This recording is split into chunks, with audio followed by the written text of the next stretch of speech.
아멘, 할렐루야. 오늘은 고난을 넘어 소망으로 시리즈 8번째 시간으로 여러 가지 시험을 당하거든이라는 제목으로 말씀을 나눌 때에 큰 은혜가 임하기를 축복합니다. 우리 인생에 시시때때로 찾아오는 불청객이 있습니다. 그 불청객의 이름은 다름 아닌 고난이라고 하는 이름입니다. 누구도 우리 중에 고난을 반가워하시는 분들은 없을 것입니다. 그럼에도 불구하고 누구에게나 고난은 찾아옵니다. 다만 종류와 정도의 차이가 있을 뿐. 그래서 철학자 키에르케고르는 데카르트의 명언 뭐죠? 나는 생각한다, 고로 존재한다. 이 명언을 패러디해서 나는 고생한다, 고로 존재한다라고 말한 적이 있습니다. 무슨 말입니까? 인간이 살아 존재하는 한 고난은 항상 있기 마련이라고 말하는 것입니다. 그런데 중요한 사실이 있습니다.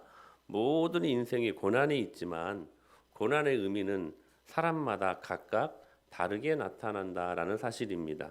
어떤 사람에게는 고난이 고생만 실컷 하다 마는 것이지만 또 어떤 사람들에게는 이 고생을 하지만 더욱 성숙해지고 이 고난을 통해서 자기 자신이 발전하는 밑거름이 될 수 있다는 사실입니다. 여러분 기억하십시오.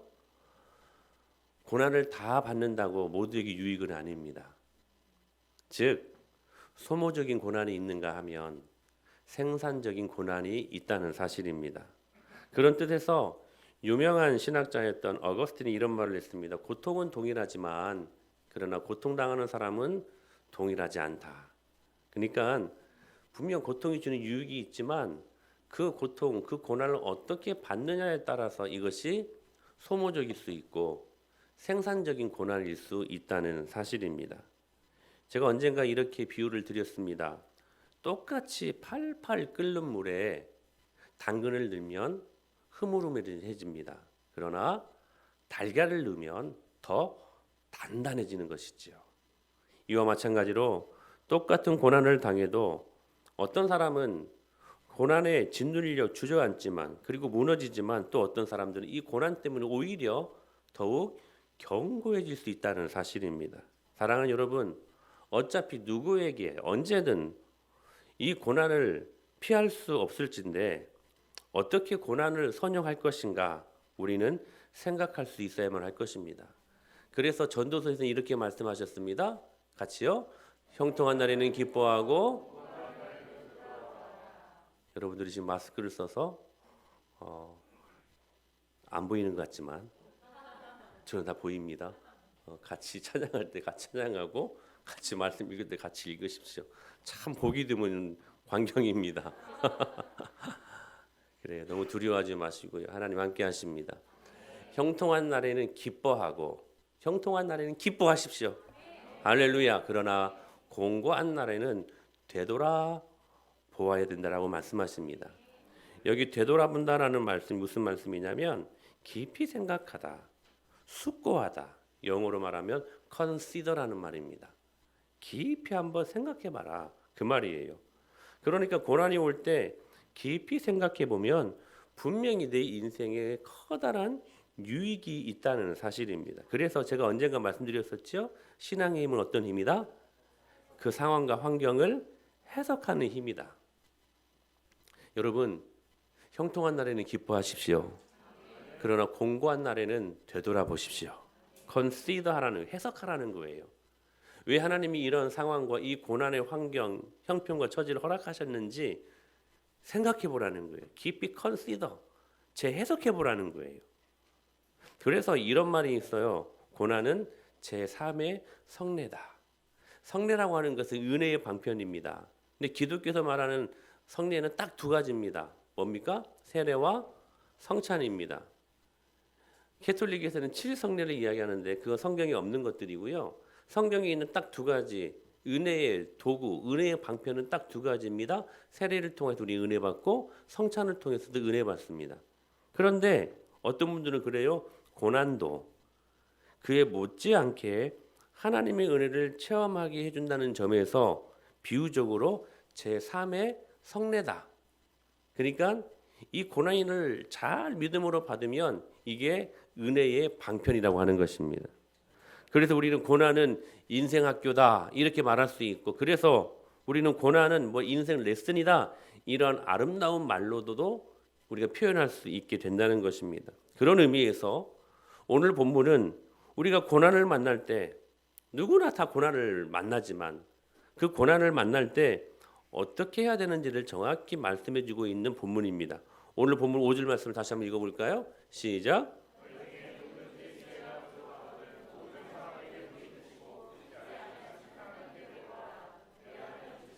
사랑하는 여러분, 오늘 본문은 우리가 고난을 만나면 무엇하라고 말씀하십니까? 기도하라고 말씀하십니다. 많은 사람들이 이걸 많이 놓치고 있는 것 같아요. 여러분의 삶 속에서 고난이 있습니까? 때로는 물질의 문제 때문에, 때로는 관계의 문제 때문에, 때로는 여러 가지 많은 건강의 문제 때문에, 많은 문제들 때문에 고난을 경험하고 계십니까? 기도하십시오. 아멘. 사랑하는 여러분, 기도는 고난을 이기게 하시는 능력입니다. 저는 그래서 여러분들의 모든 기도 제목들 다 안고 기도합니다. 왜냐하면 제 양들이니까. 여러분들의 기도가 저의 기도 제목 아니겠습니까? 여러분, 고난은 우리들에게 기도를 만날 때에 유익으로 나타나게 되어 있습니다. 하나님께 구하라, 하나님께 기도하라는 것이죠. 그러면 답이 있다는 것입니다. 여러분, 하나님이 내주시는 문제 안에는 답이 있습니다. 그 답을 주님이 갖고 계심을 믿습니다. 오늘 본문을 통해서 우리가 무엇을 what, 그리고 누구에게 who, 어떻게 how 기도해야 되는가에 대해서 논리성을 가지고 한번 이 시간 접근해 볼 수 있도록 하겠습니다. 먼저 what, 제가 일부 예배 시간 때 what이라고 하니까 웃더라고요. what, 우리가 무엇을 구해야 되는 것인가. 오늘 본문에서는 5절에서 이렇게 말씀하십니다. 시작. 너희 중에 모든 사람에게 후히 주시고 꾸짖지 아니하시는 하나님께 구하라. 그리하면 주시리라. 너희 중에 누구든지 지혜가 부족하거든 하나님께 무엇을 구하래요? 지혜를 구하라고 말씀하십니다. 첫 번째 큰 질문, 우리가 무엇을 위해 기도해야 될 것인가? 지혜를 달라고 기도해야 된다고 말씀하십니다. 오늘 본문 앞 4절까지는 1절부터 시련과 고난에 대한 주제를 갖고 말씀을 하고 계십니다. 그래서 2절을 이렇게 시작하죠. 너희가 2절, 너희가 시험을 당하거든. 너희가 시험을 당하거든. 그러니까 고난, 이 시험은 누구나 다 만난다라는 사실입니다. 성도도 시험을 만납니다. 성도도 고난을 경험합니다.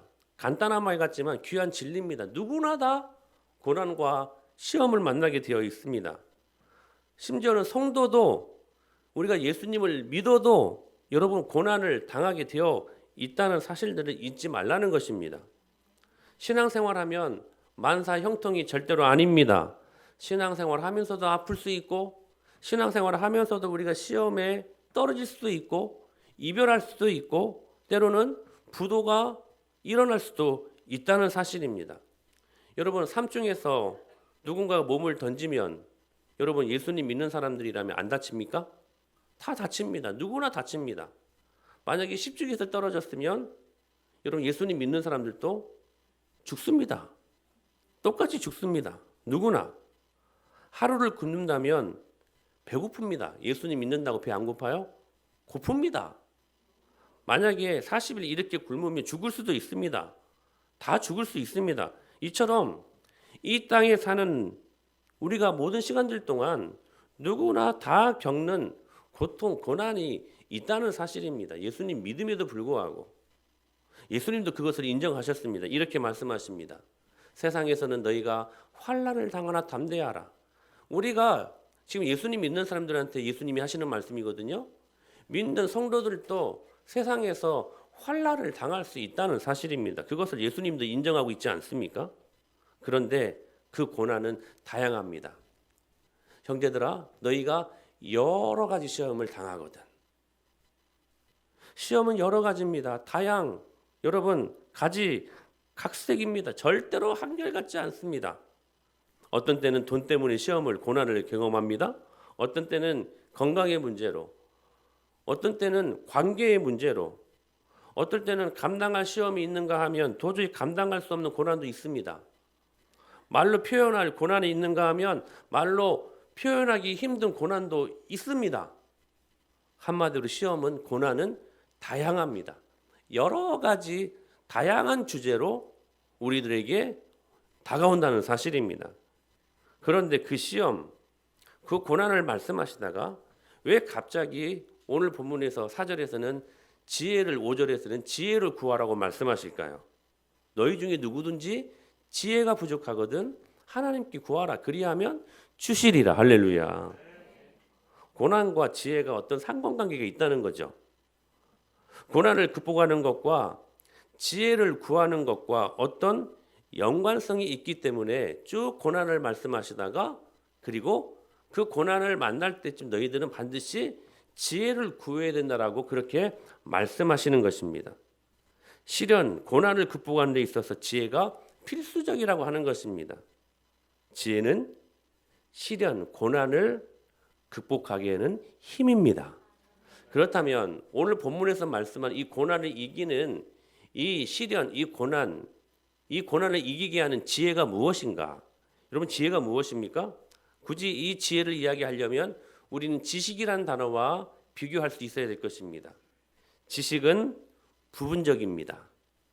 그러나 지혜는 포괄적이고 종합적인 것입니다. 지식은 뭡니까? 우리에게 정보를 가져다 주는 것입니다. 그러나 지혜는 그 정보를 활용할 수 있는 힘이 지혜입니다. 모든 사건과 모든 사물을 정확하게 볼 수 있는 능력이 어디에서 나오냐? 지혜에서 나온다는 사실입니다.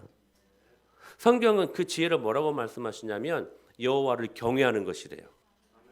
여호와를 경외하는 것이 모든 지혜의 근본이다. 즉 지혜는 뭐냐? 모든 사건과 모든 사물을 하나님의 견지에서 볼 수 있는 능력이 지혜입니다. 그러므로 여러분들의 자녀들을 놓고 기도하실 때에 하나님 아버지 우리 자녀들이 지식으로 충만한 자들 되게 하여 주시옵소서. 그 기도도 해야 되지만 더 큰 기도는 뭐냐면 하나님 지혜로운 우리 아이들 되게 하여 주시옵소서. 지혜를 놓고 더 먼저 기도해야 될 것입니다. 그렇다면 기도할 때 우리가 구해야 될 그 지혜는 무엇인가? 즉 우리가 왜 고난을 말씀하시면서 지혜를 구하라고 주님이 우리들에게 말씀하시는 것일까? 여기에서 말하는 지혜는 시련을 없애는 능력이 아니라 시련, 이 고난을 극복할 수 있는 능력을 말하는 것입니다. 여러분 왠지 아세요? 고난은 우리가 죽을 때까지 없어지지 않는 것이기 때문에 그렇습니다. 다양합니다. 그리고 지속적입니다. 고난의 문제를 한번 해결했는가 싶으면 또 한동안 평안했다가 또 여러 가지 많은 고난을 또 경험하지 않습니까? 고난은 죽을 때까지 끝나지 않는 것입니다. 그래서 중요한 것은 뭐냐면 그 고난을 극복할 수 있는 능력을 길러야 된다는 사실이에요. 그래서 지혜는 뭐냐? 이 고난을 극복할 수 있는 능력을 말하는 것입니다. 이를테면 이런 거죠. 태산과 같은 큰 문제가 우리 앞에 놓여 있는 거예요. 이때 지혜 있는 사람들은 어떻게 기도하는 줄 아십니까?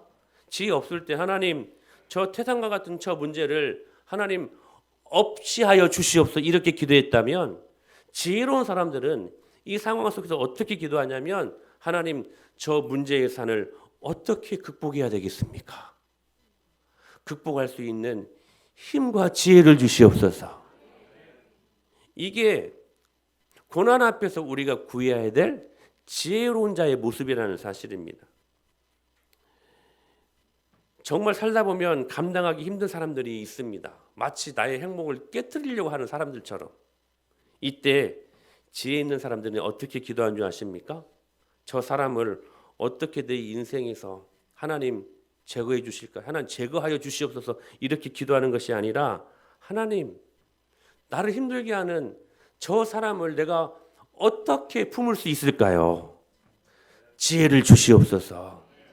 지혜 있는 사람들은 그 고난을 그렇게 이길 수 있는, 그 고난을 극복할 수 있는 힘을 달라고 기도하는 사람들이라는 것입니다. 그래서 지혜 있는 사람들의 기도는 어떠해야 하는가? 하나님, 저 문제를 한번 없애주시옵소서, 이런 기도가 아니라 저 문제의 산을 뛰어넘을 수 있는 용기와 저 문제의 산을 이길 수 있는 능력을 주시옵소서. 이 시험을, 우리를 무너지게 하는 저 죄악을 이길 수 있는, 극복할 수 있는 힘을 허락하여 주시옵소서. 지혜로운 자는 고난을 당할 때에 이렇게 기도하게 된다는 사실입니다. 그래서 여러분, 바울이 뭐라고 고백합니까? 나는 모든 상황 속에서도 일체에 자족할 줄 아는 비결을 배운 사람이다. 그러면서 하는 말이, 나는 배 부를 때도 있었고 배 고플 때도 있었다. 나는 풍부에 처할 때도 있었고 궁핍에 처할 때도 있었다. 나는 기쁠 때도 있었지만 슬플 때도 있었다. 이 극과 극이 되는 상황, 그 환경, 그러나 내게 능력 주시는 자 안에서 내가 이 모든 것이 무엇입니까? 극과 극이 되는 상황과 환경입니다. 이 모든 것을 이길 수 있는 힘을 갖게 되었다. 그것이 어디에서부터 나오는가? 그 힘이 예수 그리스도 안에서 나왔다. 주님이 그렇게 말씀하신 건 아닙니까? 사랑하는 여러분, 오늘 이 바울이 고백했던 이 고백이 저와 여러분의 고백이 될 수 있게 되기를 축복합니다. 그러므로 여러분, 우리가 어떤 문제를 놓고 기도합니다. 그런데 기도를 해도 문제 자체는 그대로 있는 경우가 종종 있어요. 그런데 기도하다 보면 그 문제가 언젠가 해결되었다는 것을 우리가 알게 됩니다. 그 이유는 뭐냐? 상황이 바뀐 게 아니에요. 환경이 바뀐 게 아닙니다. 하나님께서 나를 강하게 하시고 하나님께서 나로 지혜롭게 바꾸어 주셔서 그 문제를 이기게 하셨다는 사실이에요. 사랑하는 여러분, 우리 크리스찬들에게 이 능력이 필요하지 않습니까? 여러분, 상황은 그대로예요. 그런데 그 상황을 이길 수 있는 내 내면에 주님께서 강함을 허락하셨다는 사실입니다. 하나님이 상황을 바꾸신 것이 아니라 나를 바꾸어서 상황을 바꾸게 하신 것입니다. 그래서 다음에 똑같은 문제가 닥쳐오면 이전보다 더 쉽게 극복할 수 있습니다. 따라서 우리가 기도할 때 이런 지혜 달라고 기도하실 수 있게 되길 축복합니다. 사랑하는 여러분, 문제는 내가 바뀌면 다 바뀌는 것입니다. 두 번째, 우리가 여러 가지 시험을 당할 때 두 번째, 누구에게 구해야 되는가? 후의 문제입니다. 5절에 이렇게 말씀하십니다. 시작.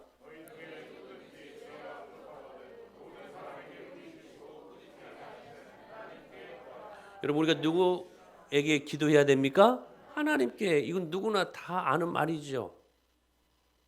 우리 예수님 믿는 사람들이 누구에게 기도해야 됩니까? 하나님께. 할렐루야. 누구의 이름으로? 예수님의 이름으로. 할렐루야. 근데 이 다 아는 이야기, 하나님께 구하라, 무슨 말씀일까요?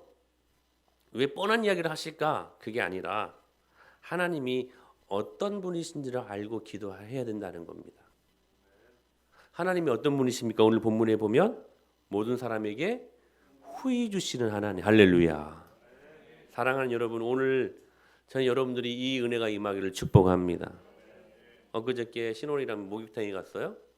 근데 이제 나올 때쯤 되니까 목욕탕을 이제 청소하는 시간이더라고요. 그 더러운 물을 다 빼고 다 청소하고 다시 깔끔하고 맑은 물로 채워 넣는데요. 그 탕이요, 막 물이 차는데 이 일하시는 분이 잠시 다른데 한눈판이라고 이 수돗 이걸 잠궈야 되는데 잠그지 않고 계속 물이 막 차다가 막 흘러 넘치더라고요. 신혼이가 대뜸 저한테 하는 말, 아빠, 하나님의 은혜가 이런 것인가? 참 제가 잘 가르쳤다 싶었어요. 그럼 하나님의 은혜는 이렇게 흘러 넘치는 것이다. 여러분, 후히 주시는 것이 무슨 말씀이에요? 오버플로잉이라는 말이에요. 하나님은 우리에게 넘치도록 주시는 분이십니다. 그러니까 우리가 하나님이 어떤 분이신지를 알고 그분이 어떤 분이신가를 발견하면 기도하지 아니할 수 없다는 사실이에요. 하나님이 어떤 분이십니까? 하나님은 후히 주시는 분이십니다. 인색함이 없는 분이세요. 그러므로 우리가 이 하나님을 우리가 바로 알게 된다면 우리의 신앙이 달라지는 거예요. 신앙이, 우리의 기도의 크기가 달라집니다. 주님은 우리들에게 후히 주시는 분이십니다. 후히 주시는 분이세요. 그냥 생색내기로 그냥 적당하게 주시는 분이 아니라 넘치도록 주시는 하나님. 할렐루야. 마태복음 7장에서 이렇게 말씀하시지 않았습니까? 시작. 너희가 악한 자라도 좋은 것으로 자식에게 줄 줄 알거든 좋은 것으로 주시지 않겠는. 여기 좋은 것이라는 말이 헬라어로 원문에 가깝게 해석하면 최고로 좋은 것, 이 말씀이에요. 최상급을 사용하고 있어요. 너희 아버지께서 구하는 자에게 최고의 좋은 것으로 주시지 않겠느냐. 주님은 이런 분이십니다. 여러분, 이런 분이시면 우리가 믿는다면 기도 안 할 수 있습니까? 기도 안 할 수 있습니까, 여러분?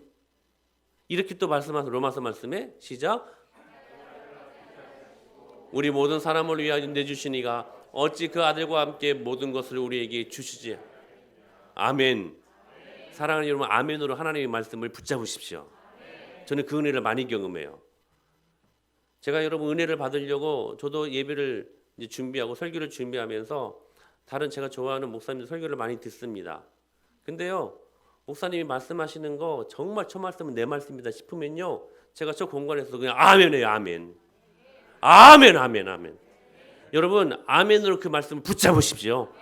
우리가 아멘하면 그 말씀이요, 오늘 나의 말씀이 됩니다. 저는 여러분 오늘 이 능력의 말씀이 여러분의 말씀 될 수 있게 되길 축복합니다. 자기의 아들을 아끼지 아니하시고 우리 모든 사람을 위하여 내주시니, 무슨 말이에요? 하나님께서 모든 것들을 다 주셨다는 거예요. 아들까지 주셨는데, 근데 그 째째한 우리들이 입을 것, 먹을 것, 마실 것, 그 하위 개념의 그 비본질적인 그 모든 것들 우리에게 주시지 않겠느냐? 그 말씀하시는 거예요. 사랑하는 여러분, 주님은 오버플로잉, 후히 주시는 분이심을 믿습니다. 그러므로 누구에게 기도해야 됩니까? 후히 주시는 하나님, 그 하나님이 어떤 분이신지를 알고 우리가 구해야 된다라는 사실입니다. 하나님은 당신의 자녀들에게 주고자 하시는 분이십니다. 그게 여러분 엄마 아빠의 부모의 마음 아닙니까? 저는 아들이 하나밖에 없어서, 자식이 하나밖에 없어서 모르겠는데, 저는요, 제가 용돈이 이렇게 돈이 있잖아요. 용돈도 많이 받지는 않지만 돈이 있으면요, 이상해요. 제 신혼여행에 막 주고 싶어요, 막. 그래서 제가 제 사랑하는 아내에게 용돈 좀 달라고 하면 안 줘요, 잘. 여보, 용돈 좀 줘. 그러면 안 줘요. 왜 안 준 이유가 뭔데? 이유가 뭐야? 물어보면 항상 그래. 그것도 신혼이한테 주려고? 여러분, 그게 부모의 마음 아닙니까? 저는 그렇습니다. 있으면요, 막 주고 싶어요. 여러분, 하나님 아버지의 마음이심을 믿습니다.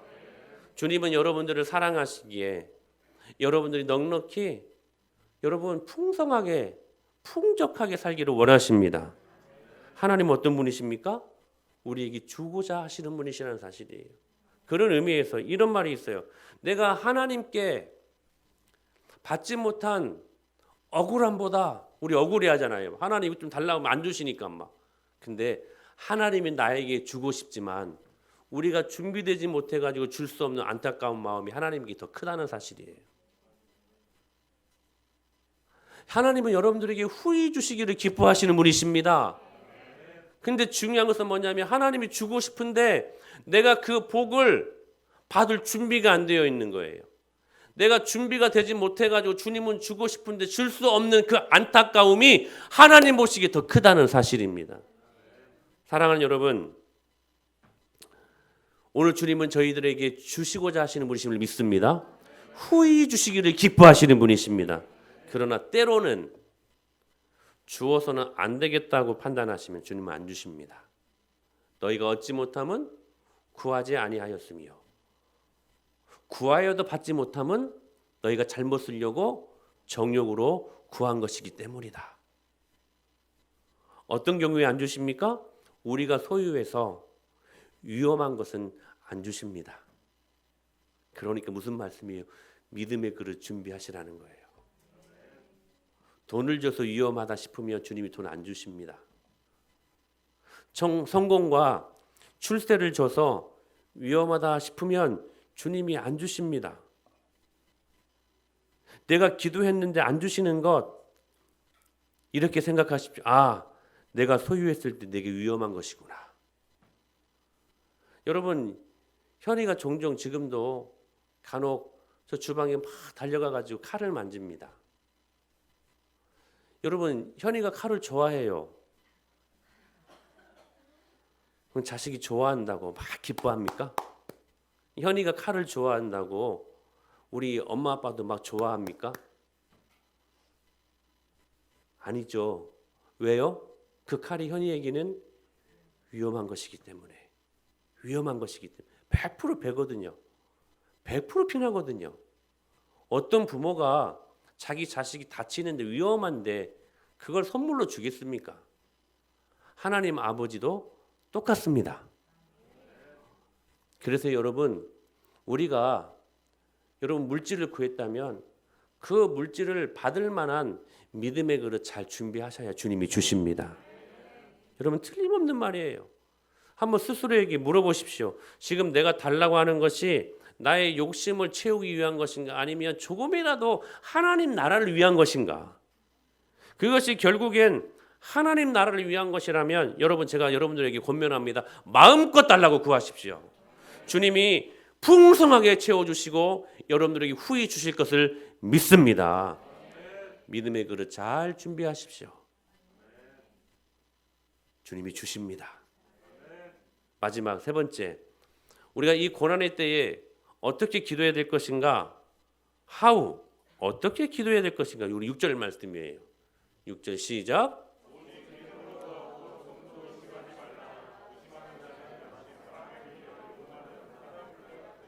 아멘. 어떻게 기도해야 됩니까? 오직 믿음으로.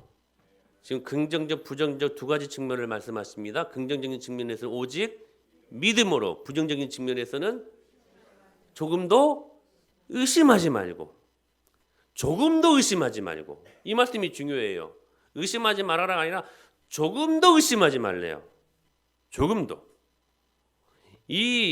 자 보세요. 믿음으로 구하는데 의심하는 사람들은 뭐라고 성경을 말씀하시냐면 다음 절 시작. 두 마음을 품어 모든 일에 정함이 없는 자래요. 여러분, 우리 안에 두 마음이 있는 것은요, 우리들 마음속에 뭐가 있다는 거예요? 우상이 있다는 거예요. 우리는 한 마음만 품어야 될 사람들입니다. 하나님을 향한 한 마음, 할렐루야. 근데 우리들 마음 안에 두 마음이 있다는 거예요. 두 마음은 우상을 섬기는 마음이에요. 그런데 이 두 마음을 품게 되면 어떻게 되느냐? 7절에 시작. 오직 믿음으로 구하고.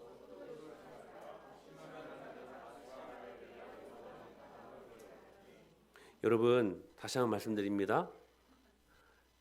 이 마스크에 여러분의 입술을 숨기려고 하지 마십시오. 다시 한번 읽어요. 시작. 조금도 의심하지 말라. 의심하는 자는 마치 바람에 밀려 요동하는 바닷물결 같으니. 자 보세요. 믿음으로 구하는데 의심하는 사람들, 이 사람들을 뭐라고 말해요? 두 마음을 품은 자다. 여러분, 이 두 마음을 품으면 어떻게 됩니까? 요동치는 바닷물결 같대요. 여러분, 얼마나 어지럽습니까? 멀미라는 게 참 힘들죠. 멀미라는 게 정말 힘듭니다. 신혼이 5학년 때 처음으로 비행기 타고, 신혼이만 비행기 타고, 아니 같이 비행기를 타고 갔는데 신혼이가 처음으로 비행기 타고 제주도에 여행을 간 적이 있습니다. 패키지로 갔었어요. 그 패키지 중에 하나가 제가 언젠가 말씀드렸는데 요트라는 것이 있었습니다.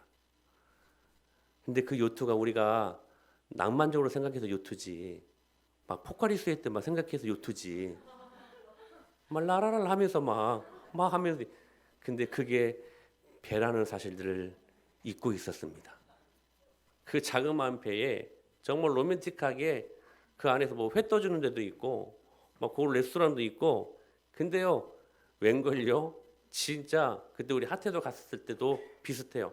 진짜 롤러코스터를 탔어요. 이 파도 때문에 얼마나 멀미를 했는지 내리자마자 새 식구가요 다 오바이트 해버렸습니다. 사랑하는 여러분, 멀미라는 것이 얼마나 힘듭니까? 근데 두 마음을 품으면 인생에 멀미가 난대요. 요동치는 바닷물길 같으니. 즉 신앙의 경주를 달리기 여러분 위해서 우리가 살아야 되는데 이것이 어려워진다라는 사실이에요. 여러분 사람은요 구조상 두 가지 이상을 못합니다. 다 잘하기 힘듭니다. 아니 못하는 거예요. 신앙도 마찬가지예요. 두 주인을 섬길 수 없습니다. 이게 이런 거예요. 믿든지 아니면 의심하든지 둘 중에 하나만 하게 되어 있다는 거예요. 근데 믿는데 의심까지 하려고 그래요. 인생에 멀미가 나요. 멀미가 나는 거예요. 한 번은 차를 몰고 가다가 전화가 왔어요. 사모한테 뭐 좀 사오라고. 근데 한 손으로는 핸들을, 한 손으로는 폰을 받고 열심히 운전을 했어요. 열심히 통화했어요. 뭐 사오라고 했는데 저 복잡한 영통사고를 유유히 잘 빠져나왔습니다. 멋지게 제 생각에 멋지게 빠져나왔어요. 교통 체증이 있었던 시간들인데 진짜 이렇게 어떻게 해가지고 잘 빠져나왔어요.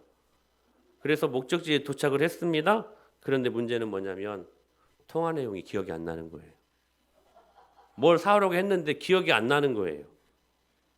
사랑하는 여러분, 우리는 둘 다 잘하기 힘듭니다. 한 가지는 놓아야 돼요. 그런데 중요한 것은 뭐냐면 무엇을 놓으시겠는가 하는 것입니다. 이게 인생의 중요한 질문 아닙니까? 오늘 저는 좀 더 창조적인 제안을 하고 싶습니다. 뭐냐? 우리가 그 무엇인가를 놓기가 정말로 힘들다면 우리 이렇게 역발상을 한번 생각해 볼까요? 그것을 막 놓으려고 막 바둥바둥 되지 말고 오히려 그 다른 한 가지를 주님을 위해 사용하면 어떨까요? 주님을 위해 성공을, 주님을 위해 물질을, 주님을 위해 출세를, 그 재능을 우리가 사용하면 어떨까 한번 제안을 드리는 것입니다.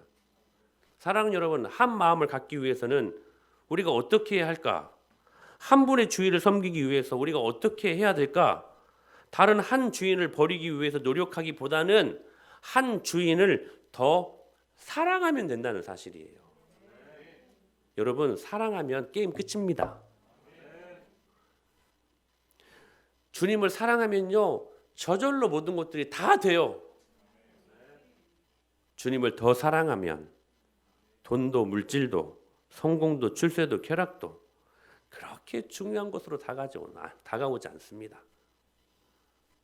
여러분, 지구를 한 바퀴 도는데 가장 빠른 방법이 뭔지 아세요?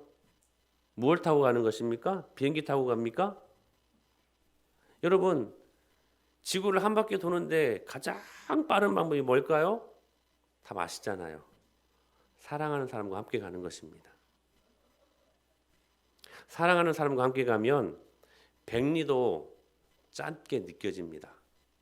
그런데 사랑하지 않는 사람과 함께 가면 100m도 멀리 느껴지는 것입니다. 호수공원을 종종 걷습니다. 그런데요, 어떤 그 연인들을 보면 그 적지 않은 거리거든요. 근데 그 거리를 2번, 3번을 돕니다. 짧아요, 사랑하는 사람들한테는. 운동하려고 하는 사람들한테는 멀리 느껴지는데 사랑하는 사람들한테는 그렇게 짧게 느껴질 수가 없어요. 여러분, 사랑하면 다 해결됩니다. 그러니까 어떻게 기도하라고 말씀하십니까? 주님, 사랑하며 기도하라는 거예요. 그게 뭐냐면 믿음이라고 하는 것입니다. 누군가에게 여행을 떠나는 목적이 무엇이냐고 질문을 받은 적이 있습니다. 제가 뭐라고 대답한 줄 아세요? 나는 동행이 있으면 어디든 상관없다, 이렇게 말한 적이 있습니다. 멋진 말 아닙니까? 어떤 이는 여행지를 감상하려고 하고 어떤 이는 신혼여행도 그래서 하고 또 어떤 사람들은 이별여행도 합니다. 몰라 이별하면서 여행도 하는지 모르겠어요. 때로는 고독하기 위해서 떠나는 고독여행도 있습니다. 근데 저에게 있어서 여행을 떠나는 가장 큰 이유는 저는 단연코 동행 때문이라고 저는 말합니다. 어떤 곳이든 상관없어요. 내가 사랑하는 사람과 함께 가면, 사랑하는 사람과 함께 가면, 옆에 있는 사람이 여러분 조금이라도 부담스럽다면 금강산 절경이 눈에 들어올 리가 없습니다. 하지만 동행하는 사람이 사랑하는 사람이라면 그 사람과 마음이 서로 맞닿을 수 있다면 그곳이 때로 굴속 탕가루를 덮어쓴 곳이라 할지라도 우리는 그곳도 좋게 느껴집니다. 그것이 눈부신 알프스 설경이면 어떻고 어두운 시궁창이면 어떻습니까? 사랑하는 사람과 함께 하는데 할렐루야. 내 마음을 울렁이게 하는 그 사랑하는 사람과 함께 떠나는 인생 여정이 여러분 가장 행복한 여행인 것을 우리는 믿습니다. 어떻게 보면 그것이 인생 여정의 목적이기도 합니다. 그러므로 우리의 인생 예수님을 더 사랑하십시다. 그러므로 우리의 인생 예수님을 더 강조하고 더 강조하여 여러분 더 친밀해질 수 있는 저와 여러분들이 될 수 있게 되길 축복합니다.